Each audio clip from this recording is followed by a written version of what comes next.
Well, hey everybody, welcome to episode 195 of the Extra Mile podcast for bar exam takers.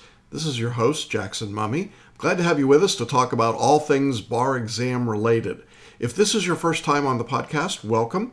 You can find video versions of our episodes by going to celebrationbarreview.com / and then just enter the episode number. So this is 195, and you can go back and check out earlier episodes on video and watch all of the information in that format. If you'd rather listen to your podcast, you can do that on Apple iTunes, on iHeartRadio, or on Spotify, or just about any place that you get your podcasts. And if you want to go back into our archives, you'll find all of our previous episodes at celebrationbarreview.com. Just look under the podcast link at the top of the page. You'll find the show notes and the information and all of the episodes going back to the very first one. Well, we're coming up at the end of April, near the end of April now, as this episode will be released. And so far, we've gotten a few big state results out, the most notable of which was Florida. The results across the board are not good. I'm going to take a little time and talk about that today. And we are expecting, I have a spidey sense that the New York UBE results will probably come out the week that this episode is released. So we'll see if I'm right or not. The next set date for a result for a big state will be Texas, somewhere around May 3rd or May 4th. So we'll be watching for that as well. And as I say, I've got some comments in just a moment to share with you. Before we get to that, and for today's episode, we've got a great interview I just did with a passing Florida bar taker. His name is James Botkins. You're going to love his story. It's a wonderful one, and he used a lot of tools and a lot of different things that I think you're going to be interested in finding out about. Now, if you're taking the bar exam in July 2018 or sometime in 2019, I want to personally invite you to join me on Thursday, May 3rd, for a live webinar called How to Make the Next Bar Exam Your Last Bar Exam. This is a look at the powerful, proven way to pass. Now, if you're a regular listener of our podcast, you hear me talk about this a lot. This webinar is completely free, but it is really powerful, game changer for a lot of people. We're going to take you through the 4 steps you need to follow in order to be successful. We're going to share some case studies. We've updated it with new case studies from some folks from February 2018 already. So there's lots of great content there, and we'd love to have you with us. The live webinar is at 7 p.m. Eastern Time. That's 4 p.m. Pacific on Thursday, May 3rd, and you can register here on the video page by just scrolling down the page or by going to celebrationbarreview.com/webinar. So that's celebrationbarreview.com/webinar. You can also just go to our homepage and you'll see the button there that you can sign up. Now, when you go to sign up for the webinar, you'll also see another option, which is for an on-demand version of the same content. If waiting until Thursday, May 3rd is just a little too long for you and you really want to get going, and I understand that, you can watch this webinar at your convenience right away. And all you have to do is click on that button and we'll schedule and set you up that way. Now, of course, I won't be answering questions live in the on-demand version, but you can email your questions to me. You'll find a way to do that in the webinar, and we'll get right back to you. So you get all the same great opportunity and information just by using the on-demand version. And if you want to jump on the call with me live, that'll be Thursday, May 3rd at 7 p.m. Eastern. All right. Well, before I get to the interview with James, I wanted to just sort of update all of our listeners on what we're here going on around the bar exam world as it comes to scores. Now, in last week's episode 194, I talked a little bit about the Florida results. If you are interested in that, make sure you check out that episode. But this week, we got an announcement from the National Conference of Bar Examiners. They're the people that do the multi-state bar exam and the uniform bar exam. And they announced that nationwide in February 2018, the results on the multi-state, now this doesn't include state exams because they're not all graded and scored yet, but on the multi-state, the mean score has dropped by 1.3 scaled points. Now, what does that mean? Well, someone contacted me and said, does that mean that each state's going to lower their passing score? That would be a nice fantasy, but it's not going to happen. No, that's not what it means at all. What it means is that there will be more people who fail the bar exam. In fact, the NCBE reports that more than 70% of all bar takers in February 2018 were bar repeaters. I just want to let that set in for a minute. 70% of the people nationwide that took the bar in February 2018 were bar repeaters. So when you hear the big box bar reviews telling you about how great their systems are and how well they work, just remember that they prepare about 95% of the bar takers in the country, and we had 70% of the bar takers on this exam who were repeaters. I don't think you have to be a math genius to know that that approach is not working very well, and results and scores are going down. Now, I will say that we have a limited body of data to work with on our end at this point, because Florida is the only one of our major jurisdictions that we prepare students for that's released at this point. But I can tell you that our average MBE score, in fact, went up. It did not go down. So we are bucking the trend. That doesn't surprise me. We're using a different approach to answering the multi-state, and you're going to hear James talk about that in great detail in our interview today. So make sure you stick around for that, because it's really, I think, interesting and insightful. The other interesting thing that the National Conference reported in this press release was that among those retaking bar examiners, or bar examinees, that's 70% of all bar takers, their average multi-state score went down 1.7 points. So here's what that means. The overall average went down 1.3. That's including first-time and repeat bar takers. Repeat bar takers went down by 1.7 points. So not even a full point difference between a bar repeater and a first-time bar taker. Now here's what that means in my view. The basic approach to memorize, recite, and cram on the multi-state is not working well. We continue to see a decrease in scores, and that decrease in scores affected first-time bar takers nearly as significantly as bar repeaters.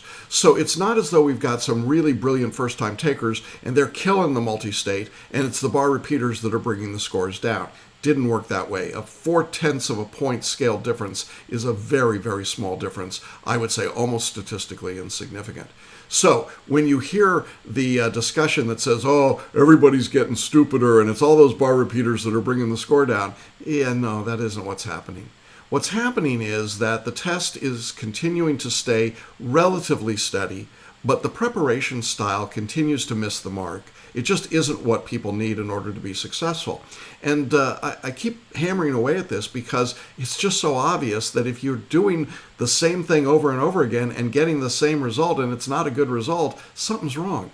And it's not that the test is wrong, the test is what it is. It's that a lot of folks are really trying to prepare for this part of the exam in the wrong way. Now, what do these numbers mean as we look forward to big jurisdictions like Texas, New York, California, and the release of their results? Well, clearly, I would expect results to be low in all jurisdictions, certainly lower than July, probably lower than last February when we look at the overall state rates. We'll see. New York will have a higher pass rate because it's the uniform bar exam than either Texas or California or Georgia in my experience and in my opinion. When it comes to California, I think we're probably going to look at about the same kind of overall pass rate that we're seeing in Florida, about a 25 to 30% pass rate, and that is staggering when you think about it. I think in most of these jurisdictions, we'll see somewhere just over 50% for first-time bar taker pass rates, and then less than 50% pass rates for repeaters. So if you're a bar repeater, the odds are stacked against you, and they're stacked really against you if you keep using the big box bar review. Statistically, that's not my opinion, that's just the reality. So I think you got to really be open to the possibility that you got to try some different things in order to be successful. Well, with that cheery news in place, I thought it would be appropriate to talk to someone who did overcome all of those hurdles. James had taken a big box bar review and been unsuccessful on the multi-state. He came to us and he incorporated photo reading and paraliminals and mind mapping, among other tools. He even attended our live boot camp to really work on and focus on his multi-state skills. And the great news, of course, is that he passed in February 2018. And in our interview today, James is going to explain how he used those tools, demonstrate even a little bit about mind mapping, which I think was great, show you a little bit of his mind maps, and give you a sense of what he did to overcome the results. Now, his story is an interesting one because he had a lot going on in his personal life. There were a lot of challenges that were there for him, and he uses the analogy of Rocky, the fighter, a lot. It was part of the sort of the metaphor of his life, I think. And so we begin our conversation by talking a little bit about the shirt he's wearing, an homage to Rocky Marciano, the great boxer of the 50s. So I think you're going to really enjoy this interview. It's a great story of what James did to bring his multi-state score up. And if you're one of the people out there who is struggling with multi-state, listen carefully for the approach that he used and the tools that he used. And I think it'll give you a lot of hope and a lot of encouragement. And I hope that you'll check it out and then talk to us afterwards if you want to know even more. So, without any further introduction from me, let's jump into our interview with James Botkins. Well, hey, everybody. Welcome to Hanging Out with Successful Bar Exam Takers. I am so excited today because we've got a new passing member of the Florida Bar. But not only is this story great, this guy is great, and I got a chance to know him a little bit. Welcome, James Botkins. How are you? Good. Hi, Jackson. How you doing? I'm very happy. Yeah, I love the shirt you're wearing. You want to tell everybody what it says there? It just says Rocky Marciano, 1952. He was the undefeated world heavyweight champion. Absolutely, man. And there's kind of a boxing story, a little symbolism there, a little Rocky that we've got that we're going to talk a little bit about later, because I know that's not a random shirt you picked out today, right? That's correct. All right, good. Well, I know you've just gotten the results, and it's sort of like that overwhelming sense of, oh my gosh, here it is. But it's been a real climb for you, a real challenge for you to get to this point. And I'd love to begin by just asking you to tell a little bit of your story, how you got to the point of taking the bar exam, and then we'll pick it up from there and talk about what you did. It's the journey started for me. I had used a big box bar review and passed the Florida bar. Unfortunately, I didn't pass the multi-state section, and I wasn't happy with the information and the practice questions they provided because after the exam, I felt it wasn't a real representation of what um, was tested. So um, I was basically trying to figure out what to do. I went online and every bar review was the same, the big box ones, and I just didn't want to go there. And I think by divine intervention on Facebook, and I don't follow hardly anything. Um, your ad popped up, and I clicked on it, and I remember these words: "This will be your last bar exam." Um, and when I did that, I was like, I think this is the person for me. So I clicked on your website and reviewed it, and then set up an appointment to talk with you and shared my scores with you. And you said, listen, I've got a game plan for you. And if you follow my approach, you're going to pass and you'll be done. And lo and behold, I'm here today to say it did. It worked. I followed it to the T, and I'm happy to say I'm a member of the Florida Bar. Well, Yeah, until I get sworn in, but I yeah, yeah. That's great. Congratulations. It's got to feel like a weight off your shoulders. It does. It felt like a sword was hanging over my head the whole time, and it was a different approach, and I had never been so relaxed going into the exam. I had never felt more confident. I didn't have that confidence with the big box bar review at all whatsoever. Um, I felt they put more panic, stresses, and anxieties on me than I needed in order to be successful. And my score just shot up. And I implemented the strategies you told me to follow, and the paraliminals, photo reading, mind mapping. You will laugh. I have sitting next to me, no exaggeration, 25 art booklets of mind mapping for the subjects I did. I think I'm going to sell them at an arts and crafts show down in South Tampa and autograph them. But they Cool. were very helpful, and it just made the process so much easier going into the exam. Yeah, let's talk a little bit. We're going to focus today a lot on multi-state. And I know that one of the questions that people often ask is, how do you raise a multi-state score? Um, and I think one of the things that you would probably say is it's not always about how much you study as much as it is the way you study. Is that a fair statement? That is very fair. Yeah. Yes.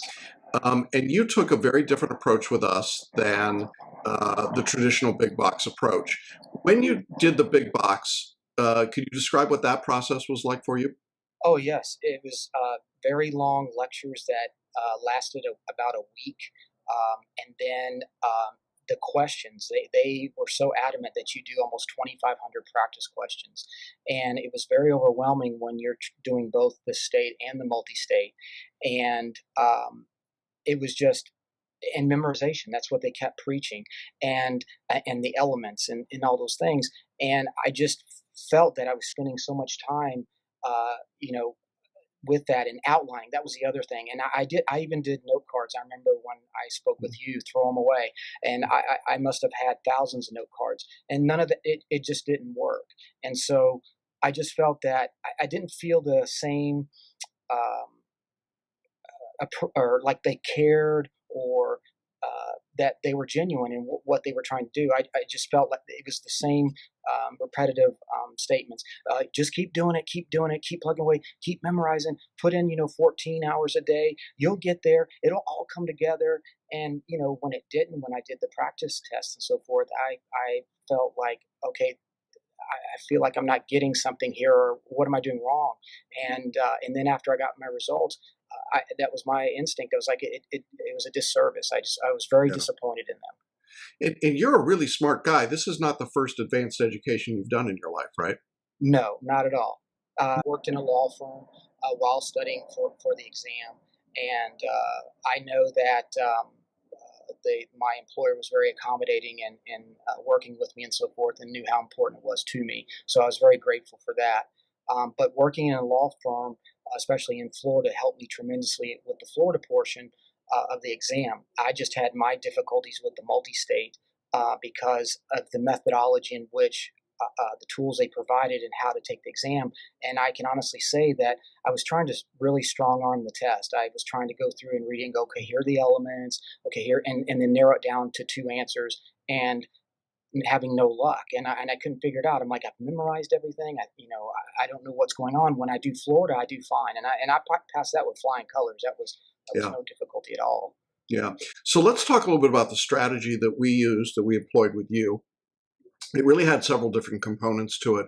One was photo reading. I want to talk about Correct. that. Another was mind mapping, and yeah, I definitely want to talk about that. You also attended our boot camp, the live session that we did, and that's where you and I got a chance to spend some time together, which was a lot of fun. Absolutely. That Yeah, was. It was great, Eh, great to meet you face to face. yeah, I'm real. Yes, you are. Yes, you are. Yes, you are. It's like, oh, yeah, he's actually bigger than the screen. Let's go back and talk about what photo reading is and what difference it made for you. Because one of the questions I get from a lot of people, James, is would photo reading make a difference for me? I mean, what is this thing we hear you talking about all the time? What is it? Does it work? Photo reading does work. I will tell you that your boot camp was invaluable because it made me understand photo reading better. When I first heard you first talk with you about it, I thought it was uh, having photographic memory, and I was totally wrong. That was a misconception by myself or on my own. And so, after being able to talk with you and go to the website and listen to the audio and go through the workshop, I guess if you would call it that, then I got a little bit clearer picture. But the boot camp enabled me to incorporate it and feel comfortable with it and trust it. I kept saying to myself, trust the process. I'm a huge Kentucky basketball fan, and I use analogies all the time. And Coach Cal always would tell freshmen that they have the worst habits, bad habits they learned in high school, and you have to let that go and just trust the process and what he's doing. And so I envisioned you like that, and then so I had to let all that go, and then understand photo reading. And when going to the boot camp, and you had Millicent there, she was so visual, and and made you feel so comfortable in understanding it and playing with it. And so all of a sudden, I just started to do that. And the more and more I got towards the exam date, it was natural. I mean, I enjoyed photo reading, and in those audio tapes, it talks about having a smile here and in your eyes, and I kept getting that, and individuals thought I was nuts. And even when I went to the bar exam, I was sitting in the parking garage. I was photo reading before the exam, and you should have seen people walking past me. They thought I was a nut. And so I just kept doing it. I didn't care. I knew what I was going to do and be successful. And I even did that at lunch, and I even got more stares. But it works. Yeah. How long did it take you to read a multi-state outline? Let's say you're doing the contracts outline. If you were photo reading it, how long would it take you to photo read? Less than 5 minutes. Yeah. It was very Um, quick. yeah. So you were able to photo read these outlines. I don't know, how many times would you guess? Uh, I honestly, I did it every day. I got more comfortable after boot camp in January, and before I would start, I would listen to the paraliminals Yeah. and do those first, and then I would just do the whole outline. I know why I got so comfortable is that I only would do just one topic. It was contracts or comm Right. law. But then after a while, I just started saying, you know what, I'm going to do all 7 topics, and I just kept doing it, and I Yeah. felt it wouldn't hurt me, Yeah. so might as Right. well do it, and I would do it. So that took, honestly, that would be about 15-20 minutes if you did all 7 topics. I just want everybody to be clear. What he's saying is he read 2 thick books, about 800 pages worth of material in 15 or 20 minutes, right? Correct. Yes. Yeah. Yeah. Okay. So, Yeah. Yeah. and you didn't read line for line, word for word. You didn't create flashcards. You didn't memorize, right? None of those things. Okay. So None. we'll come back to this in a minute. Now, you mentioned paraliminals, and I think we want to talk about those as well, because that's another tool that we invite people to use. Can you describe what a paraliminal is and how you used it? Yes.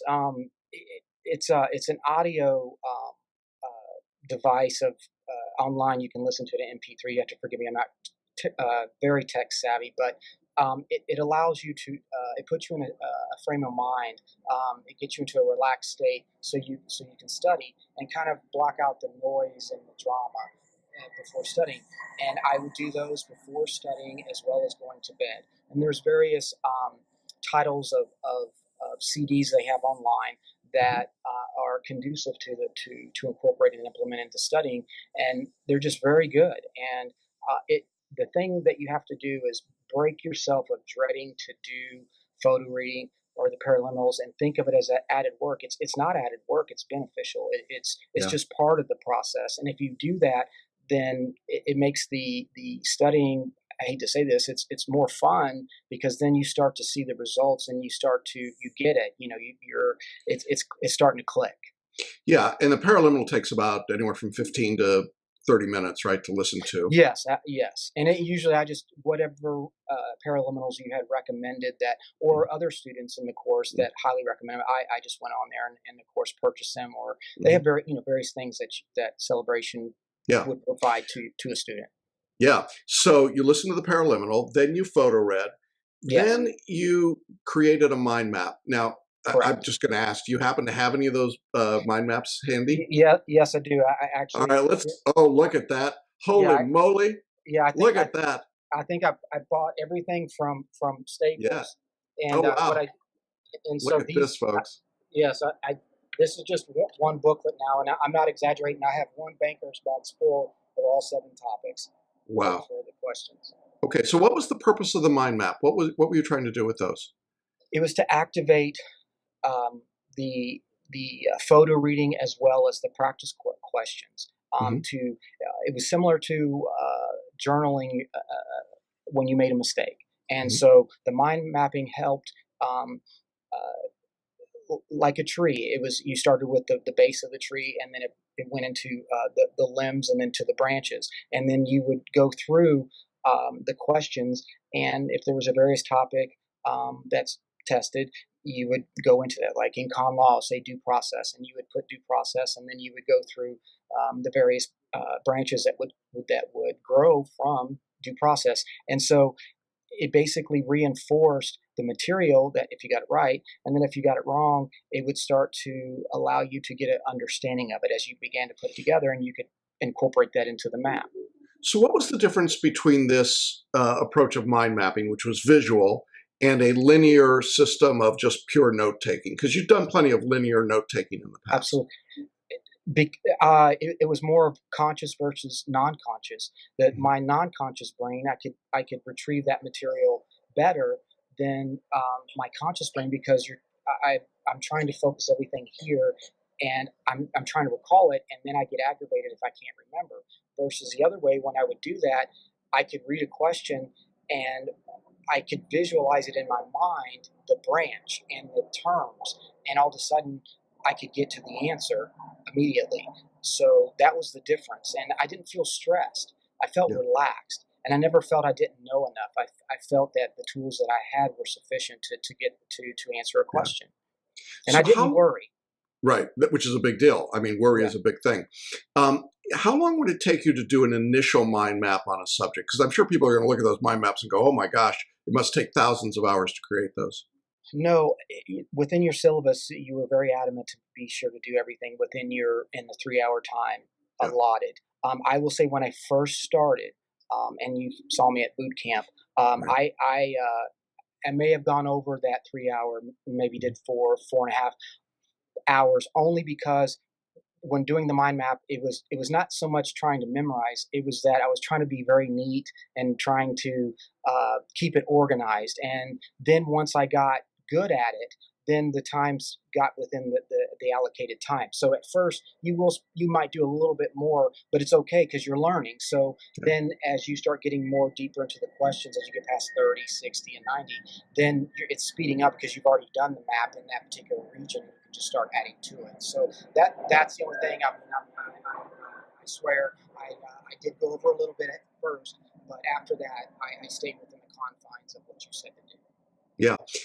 And I'm not sure it would be clear to everybody, but basically what James was doing is he was taking a single subject, putting it on a pad, and then nesting down, doing more detailed mind maps, right? So That's correct. starting at the most general level and then working into the branches and then further into the branches and further into the branches, right?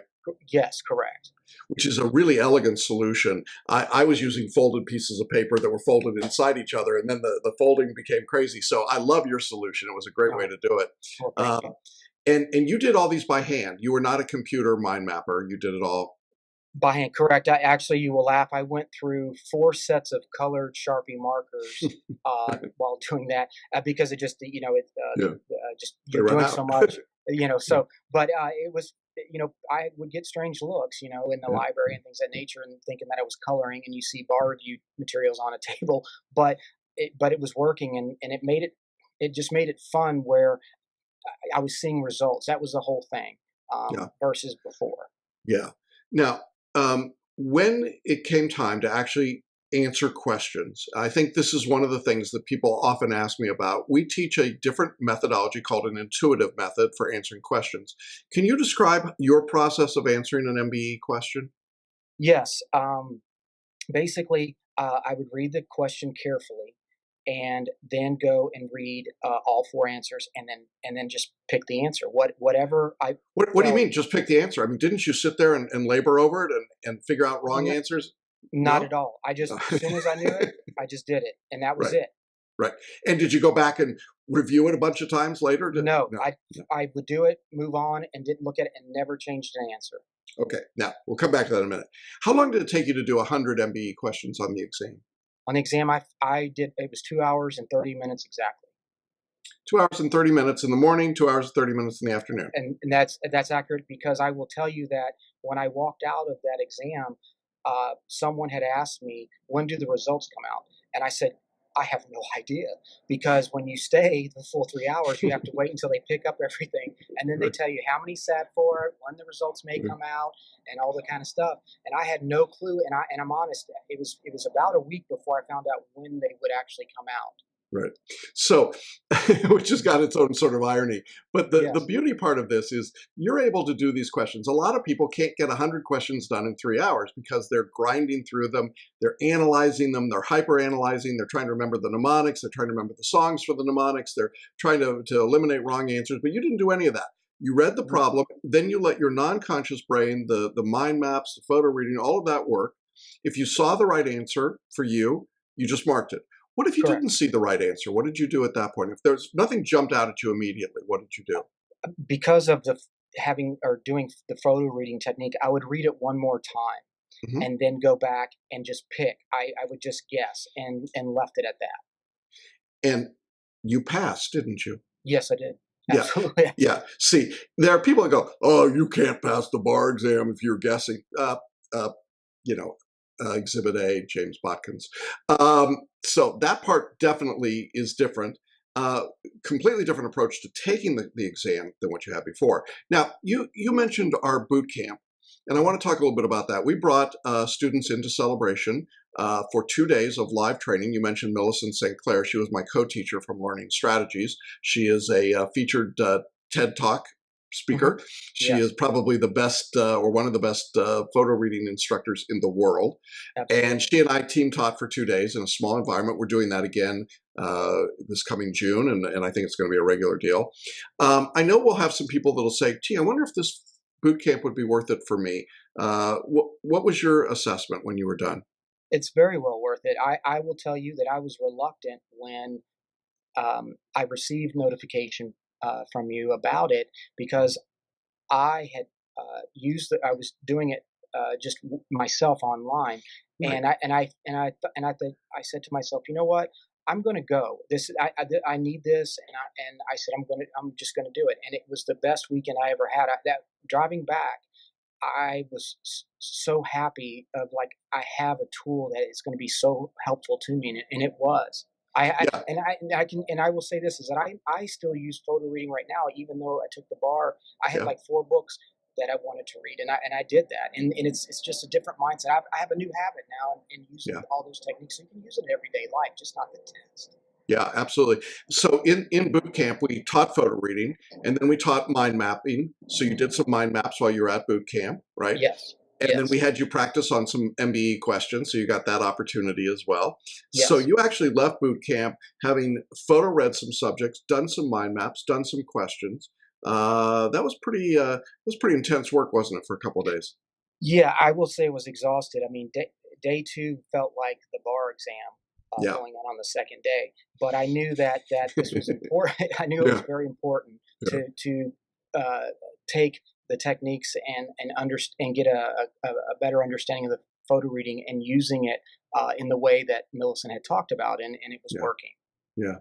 This is an awesome. I mean, it's an awesome story. Tell me a little bit about what it felt like when results came out. Can you tell me how you found out about your results? Yes, actually, I was driving, and I was sitting at a stoplight, and I got a notification on Twitter that the Florida Supreme Court had posted the scores, and it was very early. And Yeah, they had, when I found out from another individual that it was going to be at 10 a.m., and I think it was 8, if I'm not it was 8 mistaken. a.m. Yeah, it was 8 Yeah, a.m. yeah. And I clicked on the link, and as I clicked on the link, the light had changed, so I pulled over into a church parking lot, and hit the PDF file, and it was, of course, it's on my phone. You're not on your lap. I'm not on a laptop, and I started scrolling down looking for my number, and all of a sudden, all I could see was the word pass and yes, and I broke down and cried in the car for several minutes, and then I didn't believe that I did, and I kept looking at it and kept looking because I will just tell you, everyone else around me, the word it was fail. There was no passage whatsoever on the page that I was on, and so I was like so happy, and I kept verifying my number. And then after that happened, um, I I just until about noon or 1 o'clock, I didn't start just smile. I had just a smile that stayed on my face the whole time. I couldn't stop smiling, and it hit me that you did it, and it Yeah, was a yeah. great feeling. Well, let's go back to Rocky for a minute. Yes. You want to talk a little bit about Rocky?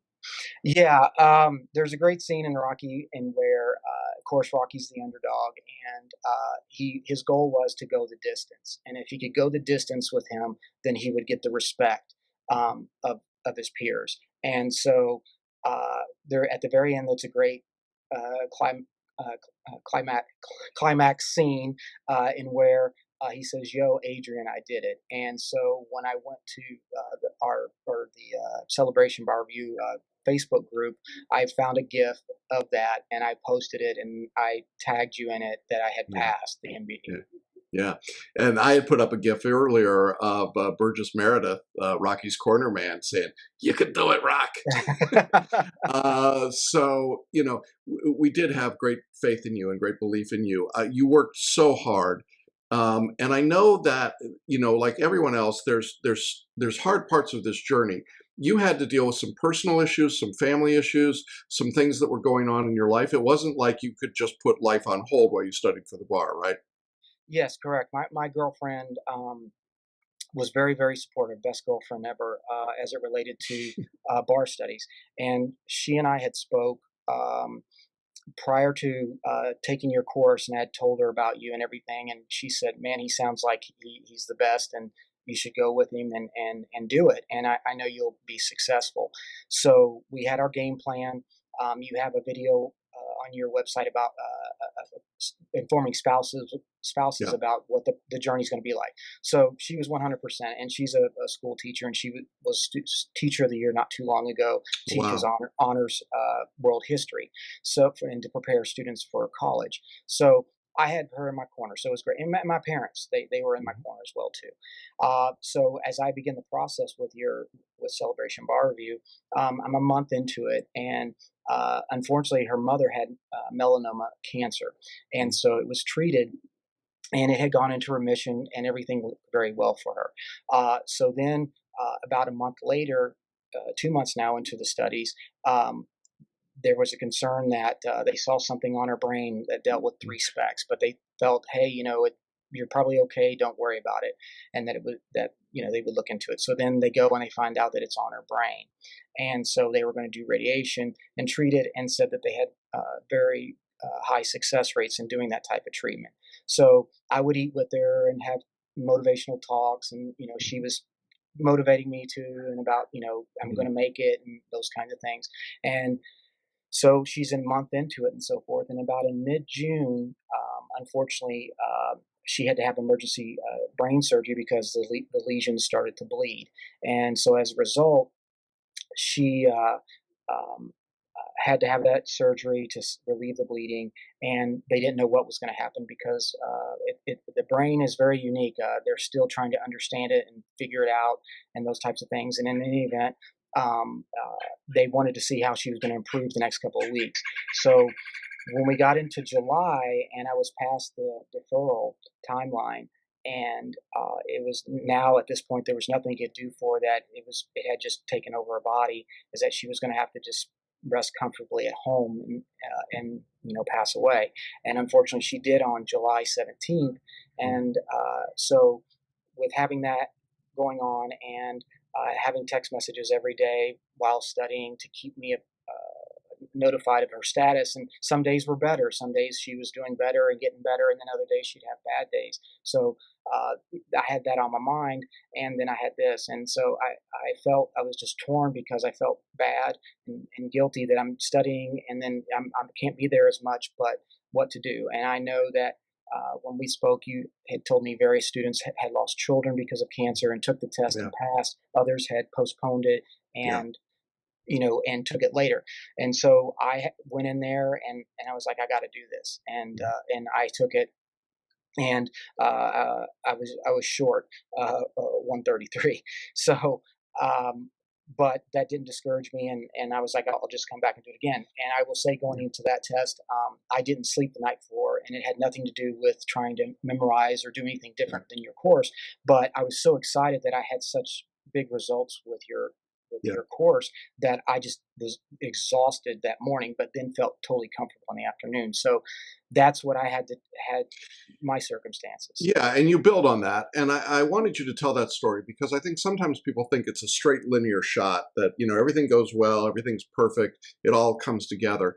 The real point here, the reason I love the fact that you're wearing the Rocky shirt is I think it's emblematic of your struggle. I think also of her struggle.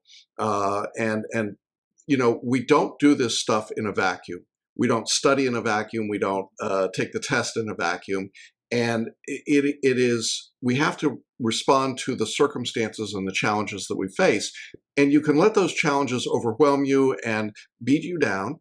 You could give up. You can become discouraged. You can, start pointing fingers.